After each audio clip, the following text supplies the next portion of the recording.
नमस्कार मंडळी, तुमचं पुन्हा एकदा आपल्या KS24 या न्यूज चॅनलमध्ये स्वागत आहे। तुम्ही जर पहिल्यांदा व्हिडिओवरती आला असेल तर व्हिडिओ लाईक करा, शेअर करा आणि चॅनलला सबस्क्राईब देखील नक्की करा।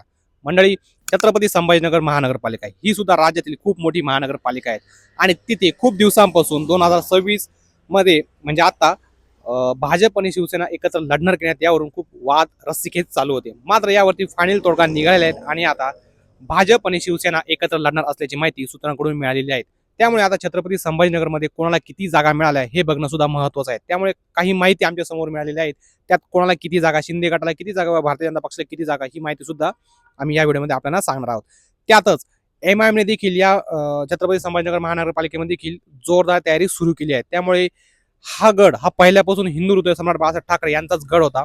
पहिल्यापासून शिवसेना ठाकरे गटाचा छत्रपती संभाजीनगर पालिकेवरती भगवा फडकत होता। मात्र यावेळेस आता चित्र काय बघायला भेटतं हे बघणं महत्वाचं ठरेल। तर आपण आता खालीलपैकी कोणाला किती जागा मिळाल्या, किती जागा भाजपला, किती जागा शिवसेना, म्हणजे छत्रपती संभाजीनगरमध्ये जवळजवळ 115 जागांवरती ही महापालिका निवडणूक होणार आहे। त्यापैकी भाजप आणि शिवसेना 85 जागेवरती आपली निवडणूक लढवणार आहेत। म्हणजे भाजपला जवळजवळ 45 जागा आणि शिवसेना जवळजवळ 43 जागा अशा पद्धतीने हे कॅल्क्युलेशन ठरणार आहेत। उर्वरित ज्या जागा आहेत तिथे मुस्लिम बहुल लोकांचे वर्चस्व असल्यामुळे, तिथे मुस्लिम मतदार जास्त असल्यामुळे त्यावरती अजून काही तोडगा निघालेला नाहीत। मात्र जेव्हा अतुल सावे त्यानंतर संजय शिरसाट यांना प्रश्न विचारण्यात आला की यावरती काय तोडगा, तर ते बोलले की पक्षातील वरिष्ठ नेत्यांशी चर्चा करून यावरती लवकर तोडगा काढू व उरलेल्या ज्या 20 जागा आहेत त्या 20 जागांवरती सुद्धा आम्ही आमचे उमेदवार हे उभे करू। छत्रपती संभाजीनगरमध्ये MIM ने देखील आपली जोरदार तयारी सुरू केलेली आहे। त्यामुळे MIM आपले किती सीटांवरती छत्रपती संभाजीनगरमध्ये आपले उमेदवार उभे करतील याकडे सुद्धा बघणं गरजेचं आहे। त्यासोबत MIM सोबत कोणी युती करणार का हाच देखील सर्वात मोठा प्रश्न राज्याच्या जनतेसमोर आहे।